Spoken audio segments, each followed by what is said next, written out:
ये final destination है, समय बहुत कम है भाई, जिसमें आपका history, geography, polity, economy, science, computer वगैरह ये सारा बेसिक्स आएगा और करंट अफेयर्स आएगा अराउंड जुलाई से आप अप्रैल तक का कर लेना। और आपके रीजनिंग और क्वांट जो आपने 10th तक मैथ्स पढ़ा है। स्टूडेंट्स की सबसे बड़ी गलती क्या होती है? Success is never owned, it is rented and rent is due every day. हर दिन आपको जो है काम करना होगा। सो हेलो स्टूडेंट्स, तो आज का हमारा ये सेशन है कि आपको जो आपका सीयूईटी का रोड मैप है वो एग्जाम तक कैसे रखना है, उसके लिए आपको जो मैं एक बार डिटेल्ड जो है रोड मैप दे देता हूं। फटाफट हम इसको देखते हैं। तो ये जो है आपका 10 मंथ की स्ट्रेटेजी रहेगा, ठीक है। अभी ऑलरेडी ये मान के चलो कि अगस्त तो खत्म हो ही गया है, तो 10 भी नहीं रहे हमारे पास जो है 5 वो माने और 4 ये, तो 9 महीने बचेगा, ठीक है।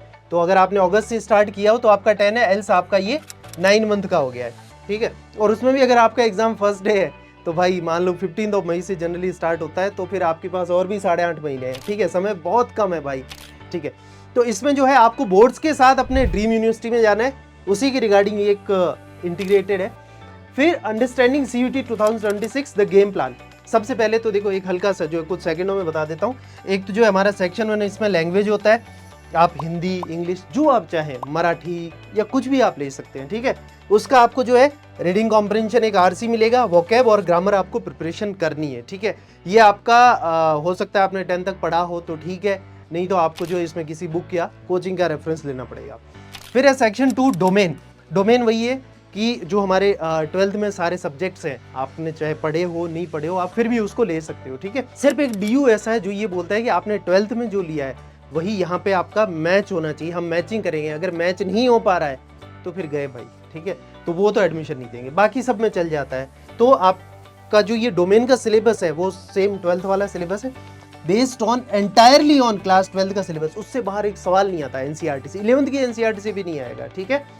सेक्शन 3 जनरल टेस्ट है, ठीक है। ये आपके अगर कॉलेज जिस भी रिक्वायरमेंट में आपको जरूरत है तो आप लो, एल्स मत लो, ठीक है। तो जरूरत है वैसे, यानी कि डाइवर्सिटी के लिए बच्चे ले लेते हैं कि यार हमें बैकअप के लिए कहीं ना कहीं चाहिए हो। तो इसमें आपका जो है जनरल नॉलेज आ गया, जिसमें आपका history, geography, polity, economy, science, computer वगैरह ये सारा बेसिक्स आएगा और करंट अफेयर्स आएगा अराउंड जुलाई से आप अप्रैल तक का कर लेना। और आपके रीजनिंग और क्वांट जो आपने 10th तक मैथ्स पढ़ा है उसी को हम बेसिक वे में अच्छे से करेंगे, ठीक है। चलिए आगे चलते हैं। अगला है अंडरस्टैंडिंग सीयूईटी 2026 दी गेम प्लान। सबसे पहले फॉर्मेट, ये हमारा एमसीक्यू बेस्ड होता है और कंप्यूटर बेस्ड होगा, ठीक है। आपको कंप्यूटर के ऊपर एग्जाम देने को, इसीलिए इसका जो है मॉक प्रैक्टिस करना बहुत जरूरी है। अगर नहीं किया एग्जाम वाले दिन फिर गए भाई, कुछ नहीं हो सकता, ठीक है। तो कंप्यूटर टाइप है, कंप्यूटर पे प्रैक्टिस कर लेना। एक करेक्ट होने पे +5 है, गलत होने पे -1 है, इसलिए यानी कि तुक्के मार लेने चाहिए। अगर मान लो कि मैं जनरली बच्चों को कहता हूँ आपने 5 सवालों में भी तुक्के मारे, ठीक है, तो 5 × 5 मतलब है, हो सकता है आपके 5 ही सही हो जाए, 25 आ जाए भाई। या अगर मान लो ये चलो कि तुम्हारे 2 ही सही हुए तो 2 × 5 कितने हुए 10, बाकी 3 गलत हुए -3, तब भी तुम्हारा जो है +7 आ गया भाई, ठीक है। तो इसलिए तुक्के मार लेने चाहिए। टेंटेटिव जो है एग्जाम डेट आपकी जनरली मई में रहती है, ठीक है। 15 मई से 31 मई तक रहती है जनरली, बाकी एक्सटेंड भी हो जाती है अगर आपका जो है मान लो कि कोई एग्जाम में कहीं डिले हो गया या कुछ टेक्निकल एरर हो गई, ठीक है, उसकी वजह से, ग्लिच की वजह से। The golden rule, integration not separation. जो हमारा क्लास 12th बोर्ड का सिलेबस है डोमेन के अंदर, वही आपका सीयूईटी में भी है डोमेन के अंदर। तो आप उसी के साथ प्रिपरेशन इसकी आराम से कर सकते हैं। कोई अलग से कुछ नहीं कि भाई हमें अलग से पढ़ना है ये वो करना है। बोर्ड का अच्छे से करो, सीयूईटी की भी हो जाएगी डोमेन के अंदर। अब आता है स्टूडेंट्स की सबसे बड़ी गलती क्या होती है। वो ये सोचते हैं कि thinking you will start CUET preparation after boards. तो आपका जो ये जनरल एप्टीट्यूड टेस्ट है वो भाई बहुत टाइम मांगता है। लैंग्वेज है उसमें भी प्रैक्टिस मांगता है, जीएटी दोनों में प्रैक्टिस मांगता है। फिर उनका क्या करोगे? दूसरी बात, आपने जो है 12th बोर्ड के हिसाब से पढ़ा है, सब्जेक्टिव के हिसाब से पढ़ा है, ऑब्जेक्टिव के हिसाब से नहीं पढ़ा है, या आपको शॉर्ट ट्रिक चाहिए। अच्छा एक बात बताओ, ये बच्चे फिर नीट जेईई इनकी कोचिंग क्यों लेते हैं? क्योंकि वहाँ पे उनको शॉर्ट ट्रिक मिलती है। वहाँ वो टीचर, देखो स्कूल में पढ़ाने वाले आपको सब्जेक्टिव या बोर्ड के हिसाब से पढ़ाएंगे, यहाँ आपको कोचिंग वाले टीचर को पता है कि नीट जेईई सीयूईटी में क्या पूछते हैं। इसीलिए आपको जो है या तो भले देखो कोचिंग लो या बुक रेफर करो, that's all up to you, ठीक है। ऐसा कुछ नहीं है यहाँ की प्रमोशन के लिए कि भाई की नहीं कोचिंग, तुम खुद से कर सकते हो तो बुक वगैरह से, तो वो चीज़ करो, ठीक है। This is a recipe for failure. देखो फेल तो फिर भी नहीं होता है, ये थोड़ा एक्सट्रीम वर्ड हो गया भाई, ठीक है। बट फिर भी ये कि पीछे रह गए। पीछे रहने का मतलब यही है कि आप खुद को फेल महसूस करते हैं कि हम फेल हो गए भाई, अच्छा कॉलेज नहीं मिला, फिर क्या अच्छी डिग्री नहीं मिली, कोई उस कॉलेज का रिलेवेंस नहीं है, अच्छे टीचर नहीं आ रहे, टीचर क्लास में नहीं आ रहे पढ़ाने। बहुत लफड़े होते हैं, तो वो एक तरह से फेल का नाम दे दिया गया है, ठीक है। बाकी ऐसा कुछ नहीं है, आपको रैंक तो फिर भी मिलेगी, हो सकता है 5 लाख 10 लाख रैंक मिले, रैंक इसमें आती नहीं, बट परसेंटाइल बहुत पीछे आए, ठीक है। द CUET वाला winning mantra, every hour you study for your board is an hour for CUET। Similarly आप 1 घंटा डोमेन पढ़ा, वही आपका डोमेन कहाँ और अल्टीमेटली आपका CUET में भी हेल्प करेगा। Master your class 12 NCERT with an MCQ mindset, ठीक है। आपको बोर्ड के हिसाब से तो सब्जेक्टिव, लेकिन यहाँ आपको जो है MCQ के हिसाब से करना पड़ेगा, ठीक है। क्लियर है। फिर 10 month long master plan, 3 phase approach your journey from August to, अब देखो अगस्त तो कंप्लीट होने वाला है, आप यहाँ से सितंबर लेके चलिए, अब तो आपके पास और कम टाइम बचा है, सितंबर से मई 2026 तक। फेज 1 हमारा सबसे पहला है फाउंडेशन, तो ये हमारा अगर हम मान लो अब तो और भी कम हो गया, अगस्त की जगह सितंबर आ गया, सितंबर से स्टार्ट कर रहे हैं। हमारा क्या होना चाहिए, syllabus completion with an integrated mindset, ठीक है। इंटीग्रेटेड मतलब कि बोर्ड और CUET दोनों की एक साथ कर रहे हैं भाई, ठीक है। तो ये हमारा नवंबर तक आप यानी कि, या फिर आप ज्यादा से ज्यादा मिड दिसंबर तक चले जाओ, इससे ऊपर मत जाना, 15 दिसंबर तक, दैट्स इट, उससे ऊपर जाना ही नहीं हमें, ठीक है। सिलेबस कंप्लीट कर देना है। फिर हमारा बोर्ड आ जाएगा फेज 2 में, ठीक है। वो हमारा जो है दिसंबर से मार्च तक आप बोर्ड में लगे रहोगे, ठीक है।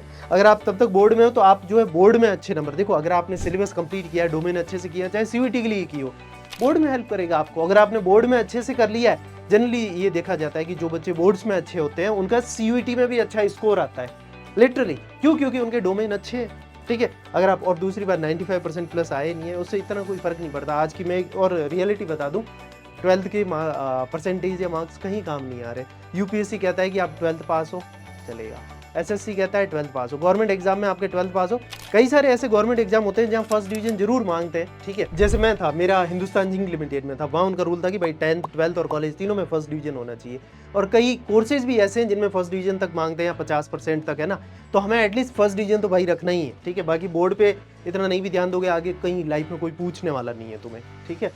फिर फेज 3 आता है CUET स्प्रिंट। यहाँ तो आपको भगाना है अप्रैल और मई, मतलब यानी कि आपका जो है अप्रैल पूरा और मिड मई तक आपको दिन रात CUET की तैयारी करनी है, दिन रात जितना कर सकते हो। बढ़िया कॉलेज मिल गया, आगे की लाइफ के 70-80 साल सेट है आपके, ठीक है, अगर तब तक जिंदा रहोगे तो भाई, ठीक है। Full time mock test and peak performance, इसमें आपको क्या करना है, सारे जो आपने 1 पेजर नोट्स बनाए हैं, फैक्ट डेटा शीट, उनको रटो, ठीक है। MCQs लगाओ, मॉक टेस्ट लगाओ, ठीक है, मैराथन देखो, और बस वही है। और बाकी यानी कि फुल मॉक लेंथ जो आपके होते हैं कंप्यूटर पे, वो दो, ताकि आपको एक उस इंटरफेस के साथ जो है फेमिलियर हो जाओ, ठीक है।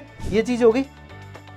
उसके अलावा फेज 1 द फाउंडेशन, ये जो हमारा था, तो इसमें बिल्डिंग और बेस आपको क्या करना है, डोमेन सब्जेक्ट, ठीक है। डोमेन सब्जेक्ट को कंप्लीट करना है। Read the chapter from NCERT, आपको बोर्ड कंसेप्ट के लिए NCERT पढ़नी है, वही आपके बोर्ड में भी काम हो जाएगी और CUET में भी।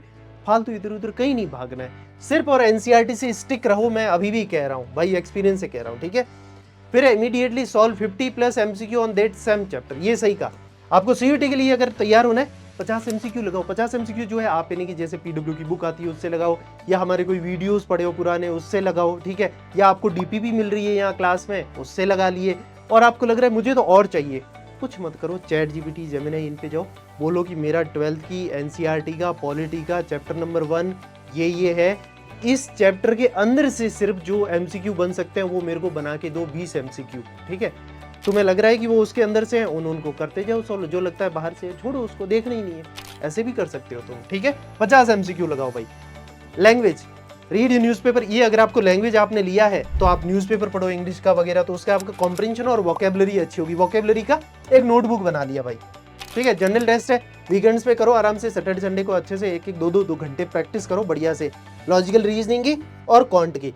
फॉलो मंथली करंट अफेयर्स, इसमें तो भाई तुम्हारा ऐसा देगा ना, तुम्हें कहीं दुनिया में जाने की जरूरत नहीं है, इतना बेस्ट देगा करंट अफेयर्स जो है, इंटरनेशनल, नेशनल, और जैसे जो भी आपका साइंस का हो गया, डिफेंस का हो गया, सारा सॉर्टेड देगा, क्लास में याद कराएगा, फोटोज के साथ देगा, ट्रिक्स देगा, तो इसके लिए कहीं जाने की जरूरत नहीं है। अगला हम आते हैं कि जो हमारा बोर्ड वाला है, उस समय जो है आपको प्राइमरी फोकस जो है 80% टाइम आपको बोर्ड में लगाना है। उसके अलावा प्रीवियस ईयर के 10 साल के पेपर लगा लो बोर्ड के, है ना।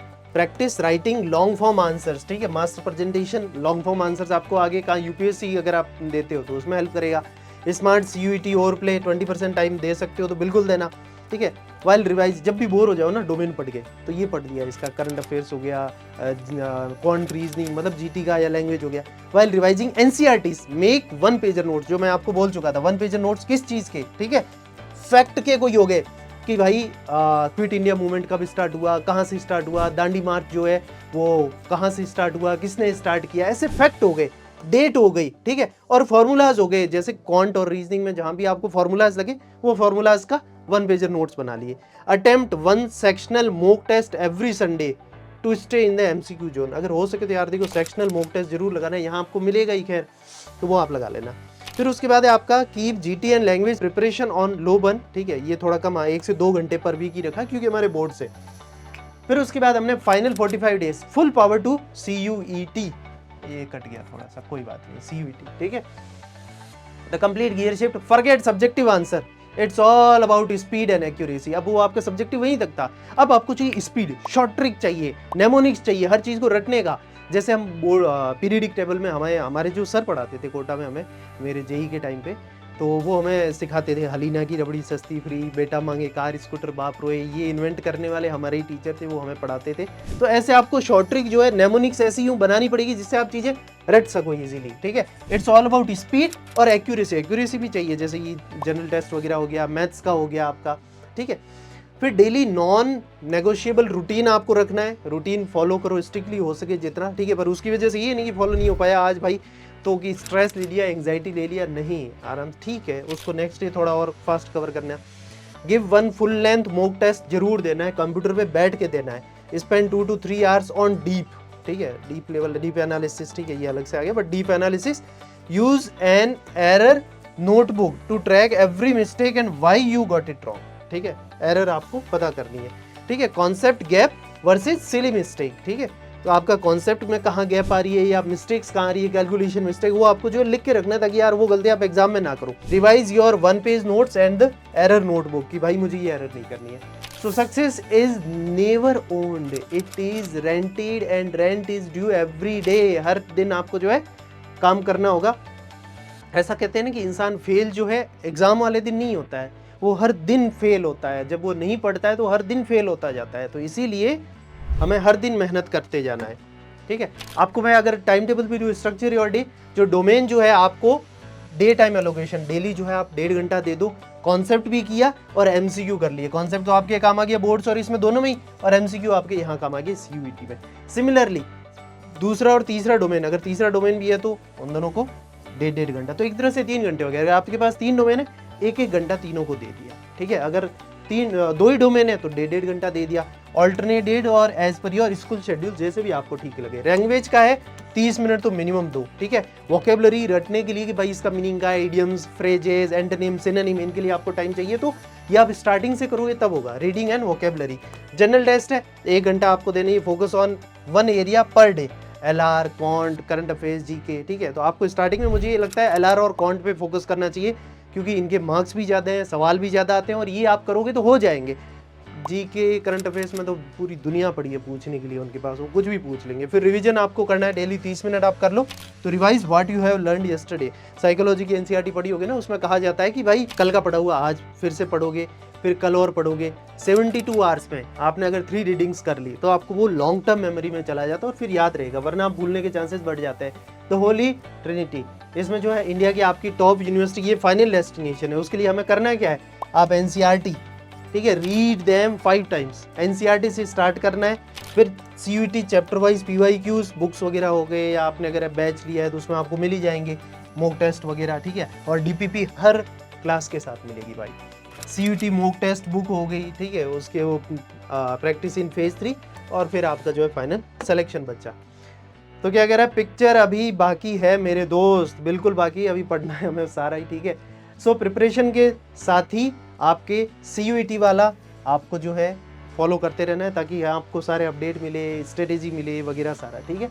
CUET ऑनलाइन प्लेटफॉर्म जो है फॉर लेक्चर स्ट्रेटेजी, यहाँ पे आपको क्या मिलेगा, देखो एक तो लेक्चर्स मिलेंगे, फ्री लेक्चर्स यूट्यूब पे ही, बाकी ऐप के अंदर मिलेंगे पेड लेक्चर्स, स्ट्रेटेजी वीडियोस यहाँ आपको मिल ही रहे, स्ट्रक्चर्ड कोर्सेज आपको पूरा मिलेगा ही। ये हमारा अभी जो साइंस का बैच हम ऑलरेडी लॉन्च कर चुके हैं जो कि 3499 का है, ठीक है, और इसके अंदर फ्री खजाना है, और लास्ट ईयर का बैच आपको फ्री में मिल रहा है, ठीक है। आप उससे भी अगर फटाफट करना चाहो, you have time, start smart, start now, let's crack CUET 2026 together, and that's it guys, thank you so much.